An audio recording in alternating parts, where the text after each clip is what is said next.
For once, it's not going to be me asking the questions. It is going to be Ritis again, who obviously we heard from this morning. But also on the panel, we have Marian Hernandez, who's the winner of this year's 2017 Gala Rising Star Contest. We have Marina Platonova, EMT, European Masters in Translation Board, and Claudio Chiavetta, who is the Lind Language Industry Expert Group Board member. So, we've also got our question up here again, so everyone's got their Slido out. Ritis and I were trying to work out what you meant by case, so we'll maybe get some of you to explain some of these answers in a few minutes. But now I'm just going to hand it over. Ritis, start asking our panels questions. Thank you, Jennifer. This is a bit of a wrap-up to see sort of where are we, how have we done this this day. To start, like you were saying, Jennifer, I'm thrilled to see that the room is as full as it was at the beginning, in the morning. 9 o'clock we started with a bit of delay, but here we are. And sort of since the newish tool was used sort of to catch the words, I mean, how they are being processed, there was a question, yeah? There was a question, what are the three most relevant skills? Are we running this again, or is it the old one? That's what I was... I hope I can see people with their phones out. We started with management, yeah? So management still keeps sort of strong. Adaptability appears, that makes sense to me. I didn't know what the case was about. But let us look at it. I mean, let us look at it and see... On, keep voting. We've got 30 votes. There's more than 30 people in this room. Come on. Yep. And see if you can change it. See if we can get it to creativity now. Everyone vote for creativity. Come on. Yeah. Clearly, I have no influence. No. So basically, the top contenders are... Adaptability. Oh, management got down. Okay. Curiosity, flexibility, management. Okay, so... But, yeah, after 50 people, which must be about 10% of our participation, have voted, the trend must be there. The trend must be there. I was... in the morning, I was voting creativity. Yeah, creativity, that's my bit. We have heard in the very first, keynote about the responsibility of management. Sort of, and I was wondering also to myself, how come that so often, or at least the implication went, that so often we are at mercy of lousy managers. How do they get to those positions? That was my question. Huh? And how do we not manage to get correction about that? That is a question. But and flexibility is getting central. What do you think? I mean, what do you think, fellows here on the podium or in the room? Yeah. Okay, Marian, why don't you answer? We have the microphones here. It doesn't have to be one of these words, but just pick a key skill that you think. Well, I really think that the most important skill is versatility or adaptability. So I think I really stick with the audience here because, well, the world is changing tremendously in terms of context, in terms of languages that are needed, in terms of services. We've been talking about it a lot, even with the young professionals as well. It's something that really struck me, that we need to constantly adapt and to bring the client some added value if we want to distinguish ourselves from the rest of the competition. And yeah, well, okay. To the room here, I mean, what about languages? I mean, so we take them for granted?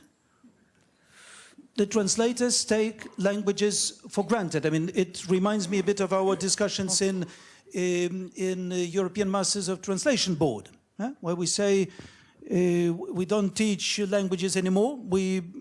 These are the skills which are needed to top up. Marina. It's okay. It's working.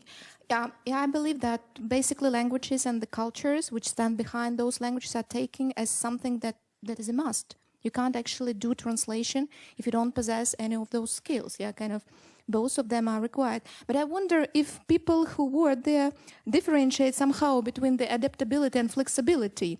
Do they see that as two different skills? And in which, then where is the difference then? How should they differ? Those who are saying adaptability and those who are saying flexibility?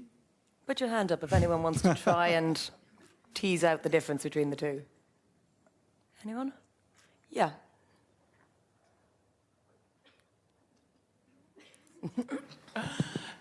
Well, for me, both of them, they are quite similar. You can adapt if you're flexible.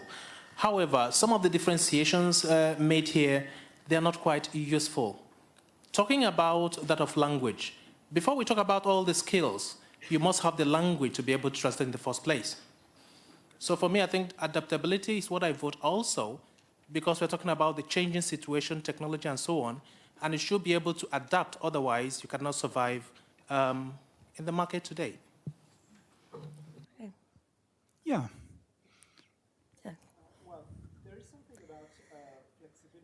And adaptability, which obviously is, a must. But I would like to insist on creativity also, because we know that university and the cooperation we have, between the university and the industry and the companies is now very strong.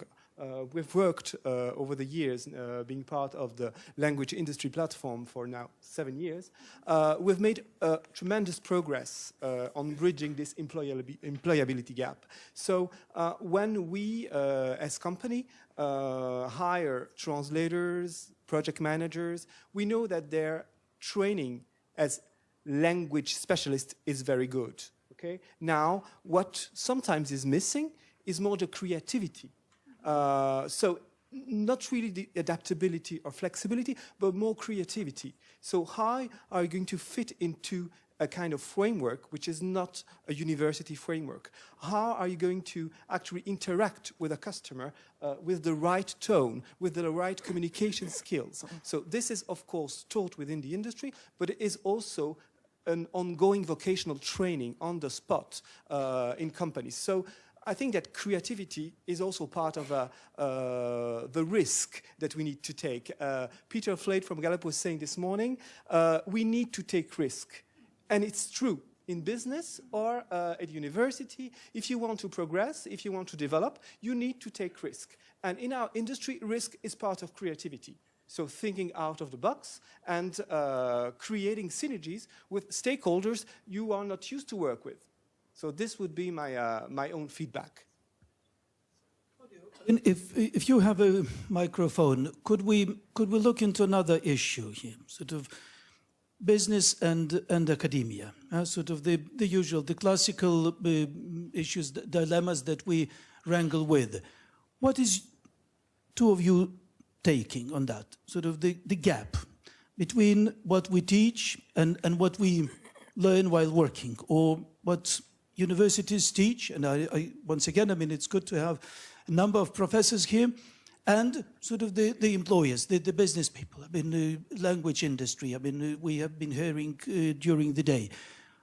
What is the state of the gap today? Is it widening? Is it sort of getting smaller, or something else?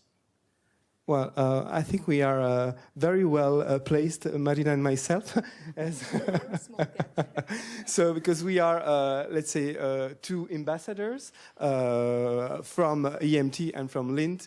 And we've worked together with Mirko, part of the Lint, and Alexandra, part of the EMT, to bridge this gap as much as possible. So by creating a kind of, let's say, memorandum of understanding to make sure that we act on different pillars. First pillar is visibility of both networks. Second pillar is definitely the traineeship programs we want to promote and foster as much as possible, because we know that there's no point having graduates if they can't find a place, work placement in a company. we want to act also at the local level instead of creating a kind of a huge network of super complicated, let's say, work placement opportunities. So we've worked on this and with some results so far. We've also try to be creative in ideas like, maybe working on a training the trainer program, asking professors to join a local company to be trained on a specific CAD tool or whatever. So I think that the gap is really slowly bridging, is bridging, and is now smaller than ever because the stagiaires, the trainees that we receive, that we welcome, are well trained and by, let's say, attending specialized workshops like, the TEF is organizing, under other, let's say, channels. It's always possible to, like pilot projects, we try to, with other people, we try to, let's say, foster, will help bridge even further this gap. So, Marina, what's your take on this? I'm sure you're not... No, I'm not going to contradict you, Claudia. What I wanted to emphasize that a very important step, I think, that has been taken so far is the work on the revised EMT competences. And that for the elaboration of these revised EMT competences, there's also the suggestions we have taken into account from the Lean Board as well, yeah? So which means that we, at the university, we're going to teach them those skills that are demanded on the market. So this is very important here. I'm just going to pick up the point that you told about that the professor should also be invited to visit the industry and see what those trainees and stagiaires are kind of going to do there. And this is the problem which I see, let's say, in my country. Then, for instance, when we want our students to take some internship, and we see the difference, we see the gap, like what the company is demanding from us and what we are teaching. And so we call the companies, we invite them to participate in the academia and in the academic process, and they invite us to participate and to be the part in the internship of the students. And so the gap is narrowing. Yeah, so it's definitely bridging. And I think it's very nice. The most important thing here is to ensure knowledge transfer so that we should communicate. So if there is no communication, so that's why TEF is important as a platform for communication. There is no communication, that it's no matter how long and how nice we could be talking about this, but if we cannot transfer our knowledge and let people know about that, then it makes no use. If I may add something? Maybe referring to what Alexandra was saying this morning, and also Juan Jose, about this synergy between the two, let's say, world, academic and, well, there is no red line as so this is a myth. It used to be sometimes, but I think that we've worked very hard towards kind of erasing this red line. So so this is more of a optimistic message. Coming out of the meeting where we had a side meet, a special meeting with the students, with the stagiaires. I wonder whether there would be some opinions from those, I mean, sort of who are in between, sort of those who are at the university or still starting their career, or from the associations, translators associations. Normally, we also have colleagues here, but on this, sort of the gap of who is coming into the profession versus those who are sort of being produced for that, and what is the state of this interaction? Students, Hands associations. up. That student group was great. They were so enthusiastic. Come on, there must be someone here. Yes, lady here in the pink. Yeah. Hello. Regarding associations, it is, of course, one of my favourite roles to talk about the third pillar here. And the third pillar is, of course, an excellent bridge between the academic side and the industry. Once a student has left their graduate course and has entered into the big, wide world of interpreting as well as translation. It is the associations that look after them, as we have seen this afternoon, throughout professional development, and keep on the task of integrating them into the market, the environment, keep their skills up to date, and in general look after all sides of the industry. It's in all our interests to keep that going. Thanks. Yeah. What about the participants of our previous discussion in a side meeting in Jenkins' room? I mean, There's a lady over here, yes, and Yeah, you were, I you can remember see you her. were in that group. In the sparkly jumper. Yeah. Okay, so I'm a student in my last year of my master's degree. And, well, in my university, we've got 3 compulsory internships to do well, the first one doesn't have to be related to translation directly, but there's 2 other ones have to. And, well, this is good for us because once we graduate, we already have quite a lot of experience. But from my personal experience, I think the link between industries and my university is not strong enough because we have to choose where we're going to do our internship, but then we are kind of on our own, so we have to find the company and then I don't know. I think the follow-up from the university is not strong enough, and we graduate, but we're not really aware of how a real translator is supposed to work. Like for really financial, the rates. How much are we supposed to ask for a translation? We don't have any class teaching this kind of thing, so I know how to translate, but I don't know how to sell my services, for example.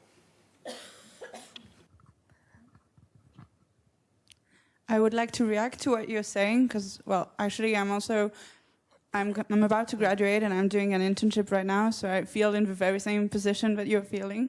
So we've discussed a lot of topics since this morning, and we've actually discussed things that the university can't give us, although it's trying its best to bridge this gap with implementing a lot of translation technology programs and more specializations, more and more classes. But we've been speaking, for example, with Doris about the fact that there was no real formal kind of formation and training about what to take into account when you're a freelancer in your fees, like what you have to budget for, how you have to make sure that the client, that you can give a realistic number to the client, that you're not overpricing your translation, because that's basically what you need to earn, to make a living, because under that you would not be able to live. So this is something that maybe we're not taught. Then also Juan Jose mentioned the fact that when we are at university, we get a certain volume of work to do, and then when we get to the job market, we have a lot more to do. Like it gets to, depending on the area. Currently, I'm translating video games, so we're down to 2,500 words a day. But depending on the game you translate, when it's really technical, I'm sure you all know that no one translation is the same. You can't say 3,000 words a day. It depends on if it's really technical financial translation, or if it's literary translation, if it's video games, if it's anything else, it might be really difficult and it might take a lot longer.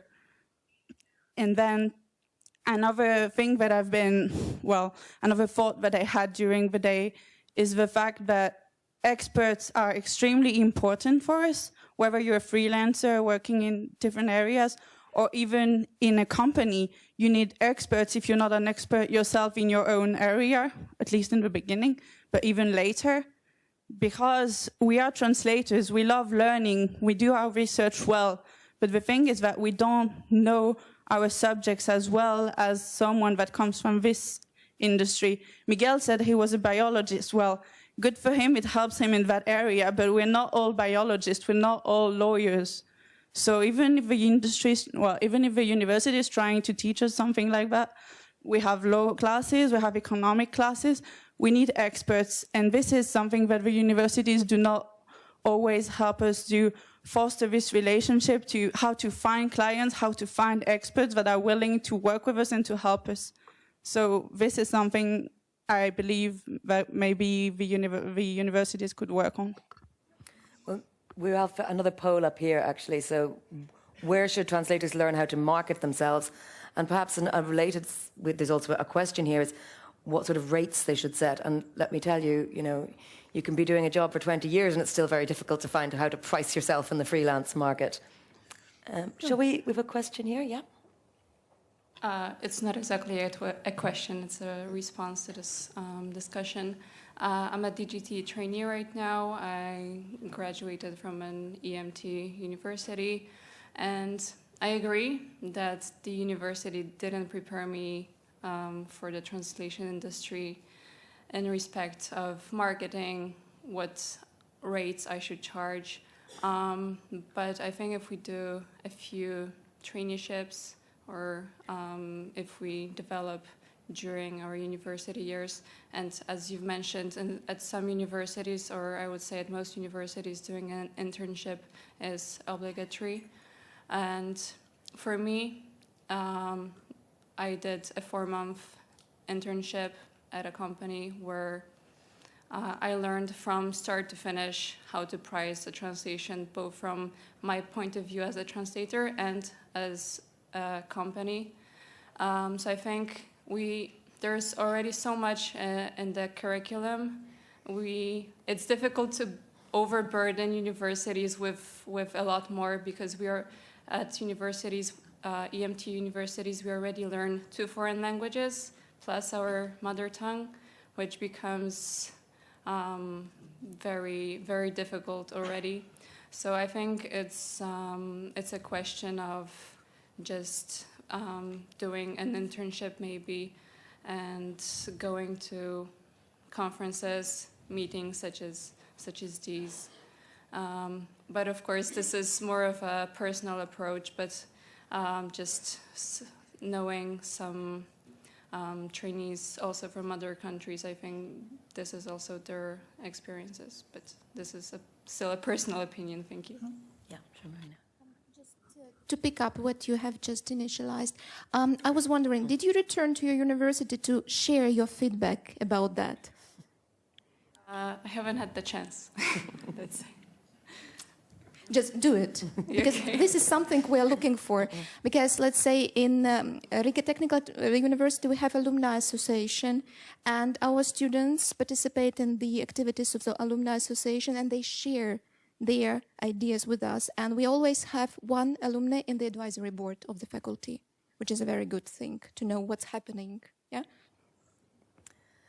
Well, as we can see, we've got some questions here. Carmen says, why do we talk about overcharging a translation and not undercharging a translation, which is far more common? Who here agrees with that statement? Okay. Ritus, do you agree? No, I was focusing on the first question, sort of with the 15 people saying, yes, this is a valid question, and 4 saying, please don't tell us you need to know an exotic language. I mean, if I had to give very short, the shortest possible reply from DGT's perspective, I mean, sort of what we are looking at the moment, that would be Irish. And I feel a bit that sort of it smacks another exotic language, but that's the truth. I mean, we are bound, I mean, European Union is bound to introduce and sort of to integrate Irish as a full official language by 2022. And at the moment we're making quite an effort. I don't know how many Irish providers or sort of Irish people are here, but that would be my sort of shortest answer. Of course, then I would have to go into more nuance talking about DGT, sort of where do we expect more, sort of, or what are the segments, in a sense, qualifying it by different language markets, not that much about the topic or sort of saying specialists versus generalists, but we see the difference in different markets. Sort of the size of the market matters, yeah? And it's clear that sort of sometimes the crunch in sort of nuclear energy in Lithuanian, yeah, or Slovene would be on high demand for us. Yeah? And we're trying to, okay, we're not a major player in outsourcing. Yeah? Sort of we outsource around 15 million euros. Yeah? Sort of that's our budget, a third of our production, so to say. But yes, we are stable, predictable requester in that regard. But what is on my kind of political agenda, Irish, would be my quickest reply. Well, we can talk later. So, Chris from Belfast says, surely the gig economy, as it was termed this morning, is at the root of the problem in that it creates a commodification of what translators do. I think people quite often think the gig economy is at the root of all evil, but maybe we could get some reactions to that from the panel. Claudio? No? You don't want to? I didn't know what was a gig economy, so sorry. Just it's a concept that I do not master. But I was more interested in the first question. The first question. What panel members think about specific segments where rates and volumes are rising? We all know about the bulk market, but who wants to be there? So this is a tricky one. So this is actually, but I'm not sure that, you can get segment where rates are rising at the same pace as volume. So generally, it's the other way around. So when volumes are rising, in general, rates are going down. So, but I would answer in a very diplomatic way. There are some segments of the market where volumes are gently rising and rates are also gently rising. So, but it's not always relating to translation per se. It's more like new services that a translation company can offer. So it's more like very niche market specialties like e-learning development and localization, very complicated and far-fetched audiovisual subtitling, let's say, processes, some marketing and translation requiring really the human touch of the translators, plus, for example, an SEO process in it.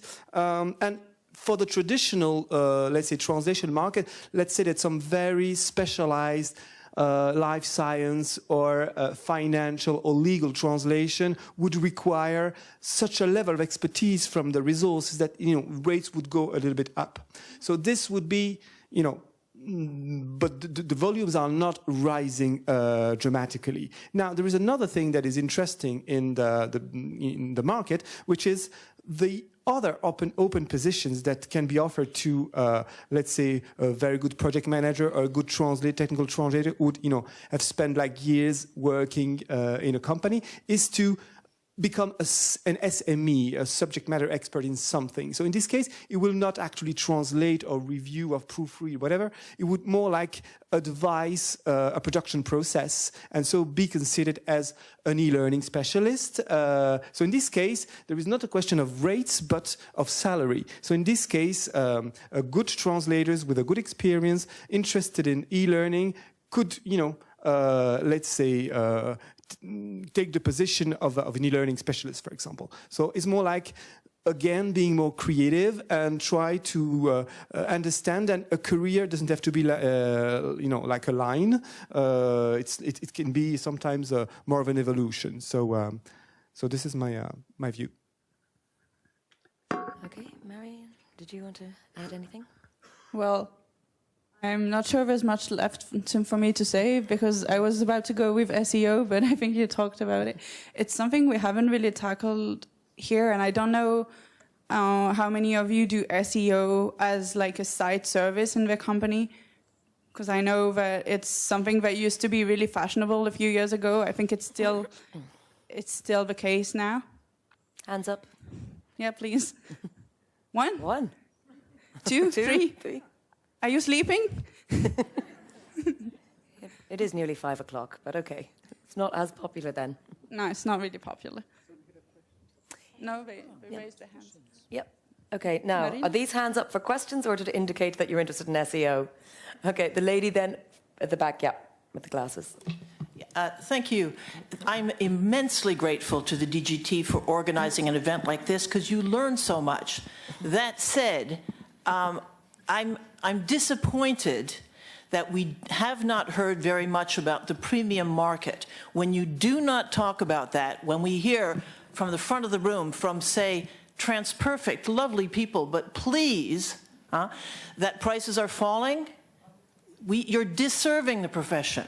Seriously, teachers and students should know that there are segments of the market where prices are rising, and are rising seriously because the translators that are performing this type of translation are really good at it and highly specialized. Those markets exist, and I have been retaining myself with some difficulty, hearing from the front of the room from the people who are selling our services that prices are falling.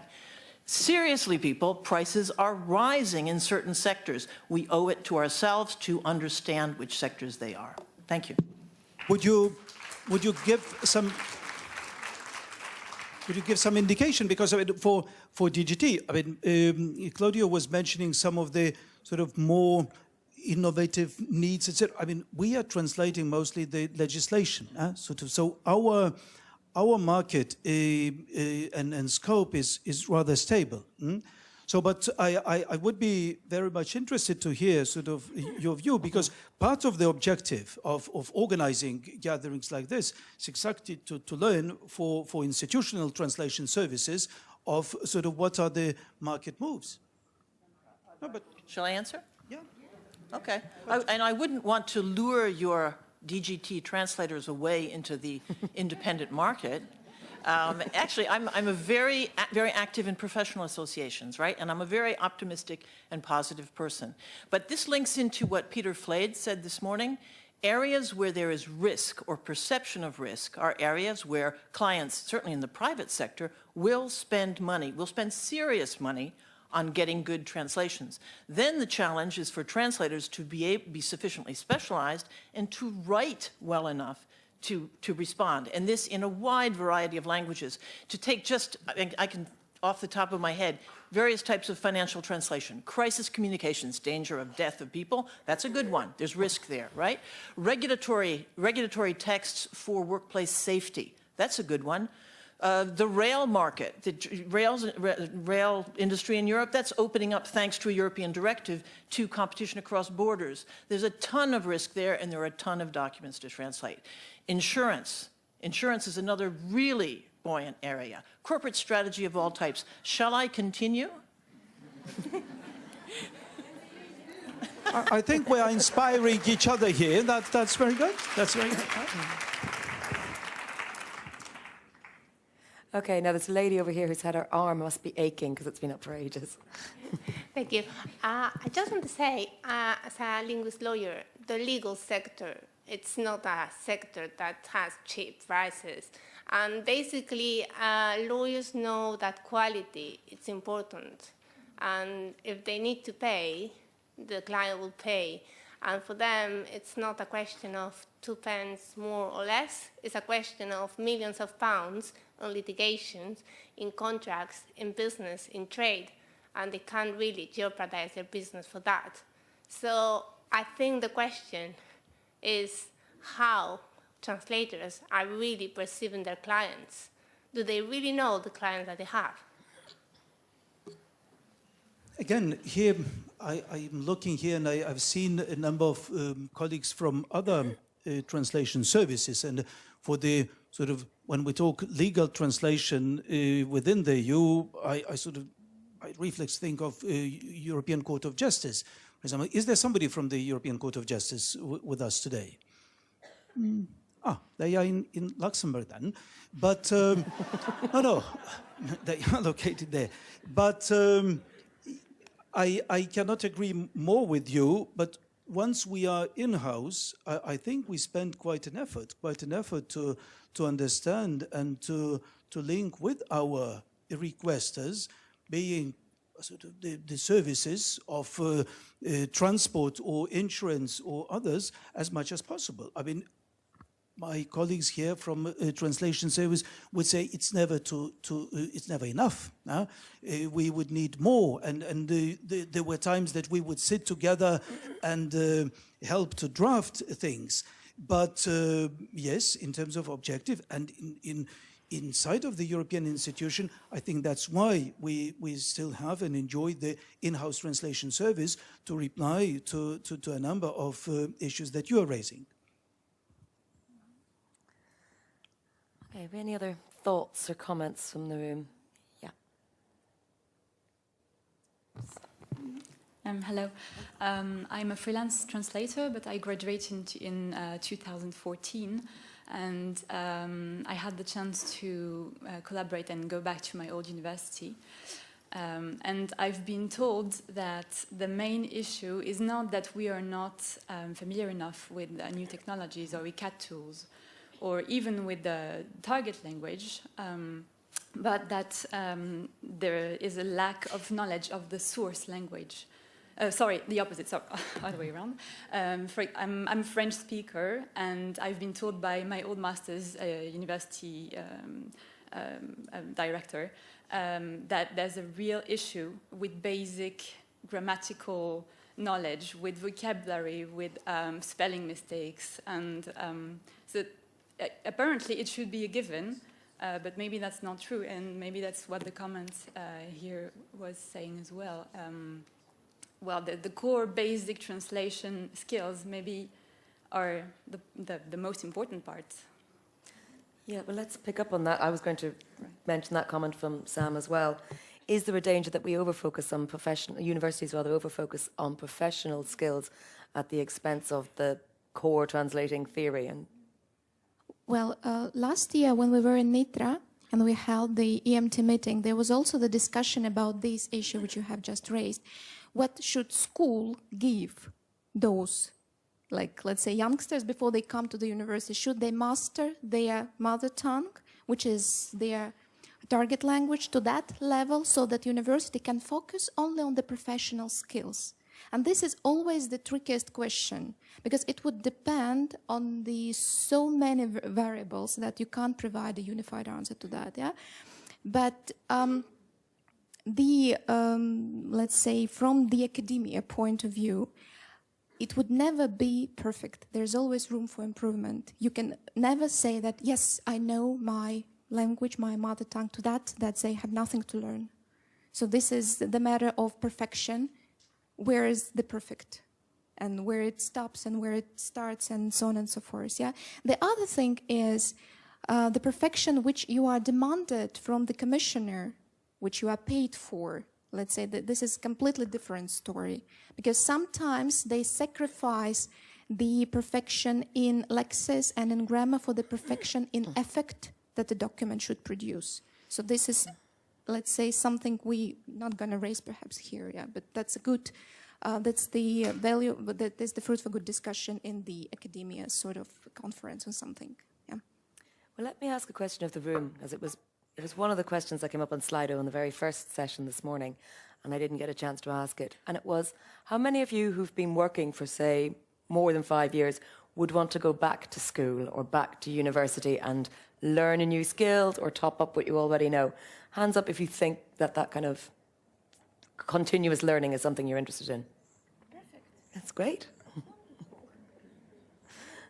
Again, for part, or on the part of DGT, I mean, in the Commission, I think we pay every effort, and quite a substantial effort in investing in that. I mean, in permanent learning, in permanent development. I mean, this does sound as a trivial thing, but and we sort of keep talking about that quite a bit, but we also do quite a lot. We also do quite a lot because whatever we say, I mean, be it thematic knowledge or tools or organizing things, I mean, and having the staff, in-house staff that we have, I think we are bound by the service. I mean, we are bound by good governance and by the objectives that we have, that we must and we consistently invest in learning and development. I mean, every year, I mean, we have not only the stagiaires that are coming to our place, sort of, and I insist and I enjoy meeting them very much, but we also send our translators. I mean, 30 to 40 people every year go to public administration, to universities, or even to companies to sort of to learn and to upgrade their knowledge, to share their experience and so on.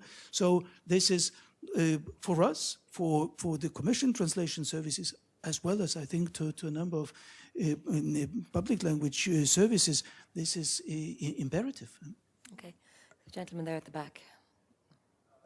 Yes, thank you. I wanted to ask, okay, you do some in-house trainings, but what you do for freelancers? Like, I'm also working for the Commission and for the Council, and I have a one-year contract. I don't know, can I invest in my knowledge? Will I have a next contract? Then I depend on one agency. It wins a tender or it doesn't. So I have no security that when I invest in my knowledge that it will be for a certain time that I can have a use of it. Which country are you from? I'm Austrian. Austrian, okay. So I look at the German head of department here, who is responsible, among other things, in organizing the regular, and I would say ever more structured cooperation with those contractors with whom we have contracts. So, and we were moving in a direction of sort of not once a year sort of meeting with the contractors, but sort of more regular ones, or meetings on the specific topics, or on meetings on how we organize our things. So for me, this is something which in DGT, I mean, we take with utmost seriousness, and you should have received at a certain point an invitation to such a meeting. If you have not, then, I mean, we are to check once again and to see sort of how this works, because we have the same interest. We have the same interest in a way to have the service providers who are as closely related and as well understanding the needs of the requester as possible. I mean, the same things that we apply for our way of doing things with the different departments of the Commission, we try to build and we try to invest in those relationships with the freelance providers. So, Josephine, I mean, you have a contact point there to be checked, huh? But the same applies to all 24, 24 languages that we have. And again, I mean, the market situations, the lists and features of the companies that we work with or individuals that we work with differ. I mean, and still we don't have a real sort of Austrian market, but sort of German market would be very much different from Slovene or Lithuanian. So in that sense, that's why the departments are looking for the sort of fine-tuned approaches and sort of filling the different gaps that exist. Okay, well, for those of you who haven't noticed, there is another poll up here, which is what does the market prefer? Trained translators who know one or two domains, that's leading at the moment, or trained professionals with translation skills. So about 2/3 of you think it's the former. So if you haven't voted, please do. Now, we've got about 15 minutes left, and so I sort of want to try and get as many thoughts and responses from everyone as possible. And the question I want to know is, what new insights have you gained from today? So if you've got a new insight, something that you didn't, or if you've heard something today that you didn't expect to hear, put up your hand and tell us now. Yes, the lady in the middle. Hello, my name is Claudia. I'm a freelance translator. I've been very inspired by today's talks. Hope I'm okay. You can hear me properly. I'm thinking about the language industry in general, and we are very good at talking about translation and language industry only, what we really need, I believe, is to think outside the box, which is a cliche kind of way of saying that, putting that. But I think the true change for the industry actually will come from the outside. So I very much agree with Chris Durbin. It's really, really essential to look outside and look around you and get inspiration from not only within the industry, but outside of it, and looking at other industries and sectors. Just a thought, and yeah, we should be open-minded, and yeah, just been thinking about that today. Okay, a couple of people didn't like our poll. Sorry, Chris and Anna, it's not an either-or question. Fair enough. Any more thoughts or suggestions or insight from the room? Come on, somebody must have something to share. Where? Yes. Very. I would just like to say, and I told him already, that it was really a pleasure listening to Miguel Sevener's part of the panel, especially the thing how he distinguished between established profession and the body of knowledge that they have under control, and whether we should have it or not. Thank you. Okay, well, I'm going to ask the panel then to answer my question, but we'll let this lady first with the glasses. Yeah.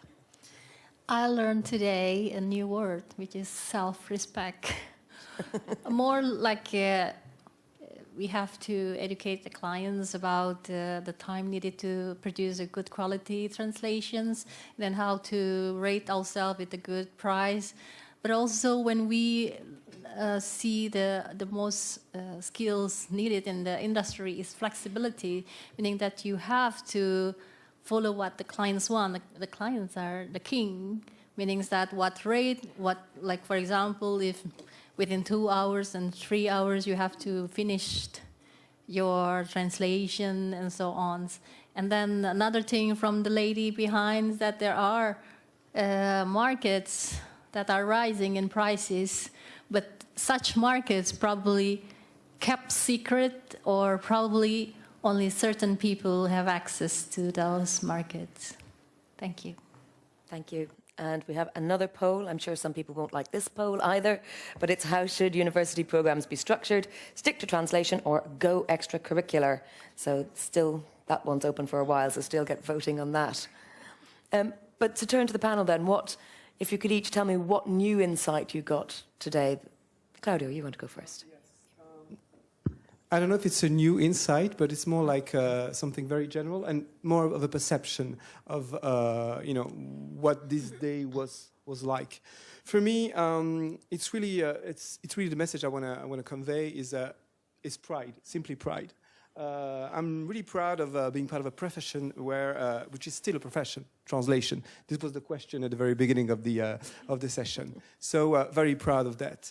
Proud of being part of a community where you have talents and experts, because we all are, actually. We're talking about talent this morning. Yes, talents. And finally, I'm proud of being part of a sector where human skills and ethics are still a reality. So this is my takeaway.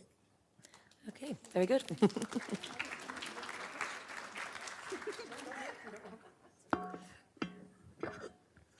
Go ahead, Marianne, yes. Right.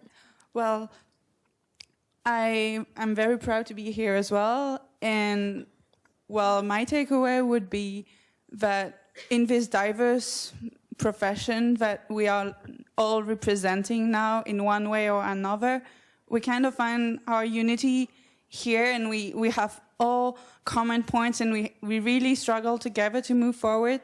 And I'm really hopeful regarding the future. I also like being a positive person, and I'm really hopeful, thanks to all the projects that have been presented to us this morning, whether like in Hungary, all the collaborations, the synergies between institutions, the industry, the European Union.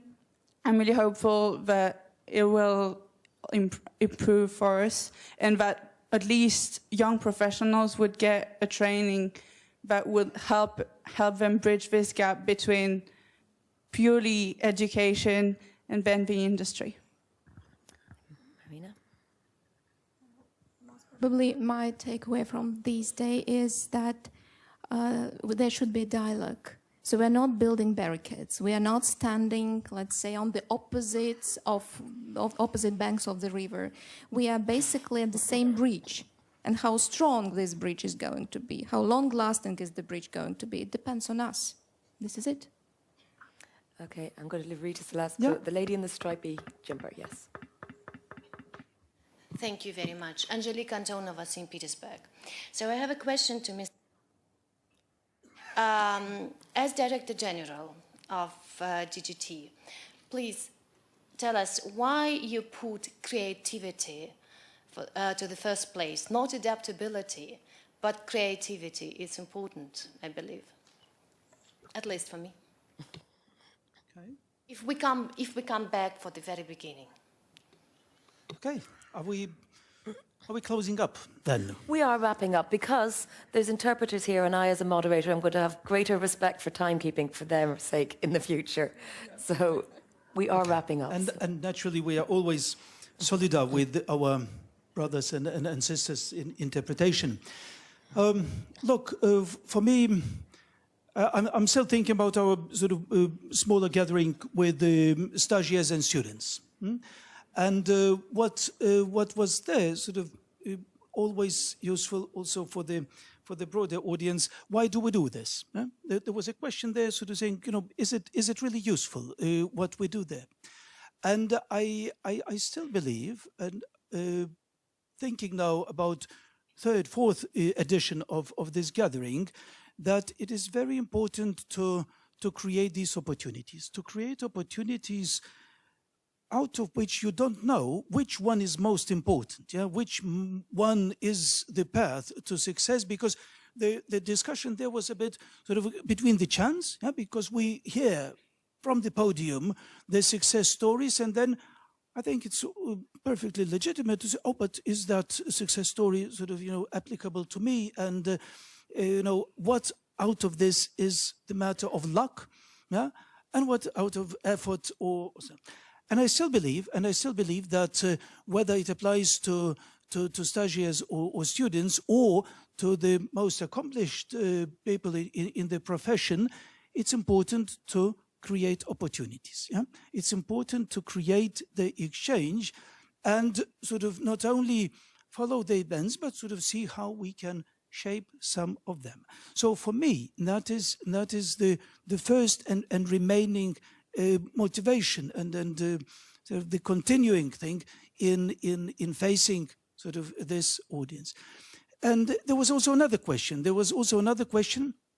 Which made me think again, sort of why translation services are there. There was another, why translation services are there for the Commission? What is the mission of that? And it's true that we don't sort of think about that every day. But once a sort of colleague coming from outside says, but why European institutions need translation service? I think this is so important, even if sometimes taken for granted, that we would ponder about the bigger project behind, bigger European project, a bit like what Commissioner Oettinger was referring to. Sort of, look, we are here not only as professionals, but we are also here Europeans. We have a stake, each and every of us has a stake in the success of the European Union. And what language professionals are doing, I think, is incredible, because European Union's functioning and its democracy can be only multilingual. In this sense, the audience, the group of people gathered here must be most appreciated, thanked, and in that sense, Angelika, we are demonstrating creativity, and it's only by demonstrating that we will be continuing serving those purposes. So I thank you very much. I thank you for this first day. We are continuing tomorrow morning, sort of with the technologies and new markets on this. But for now, I thank you also, Jennifer, very much for inspiration. Thank you. I learned a lot today.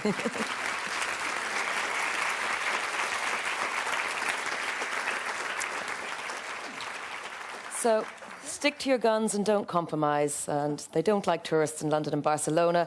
Successful professionals cannot achieve their visions in a vacuum. There was something there about a lousy boss will make you sick. We've had some great feedback, 77 of you writing your thoughts. I've actually learned, as I said, an awful lot today. It's been very inspiring for me as well, and I hope you have a very successful day tomorrow.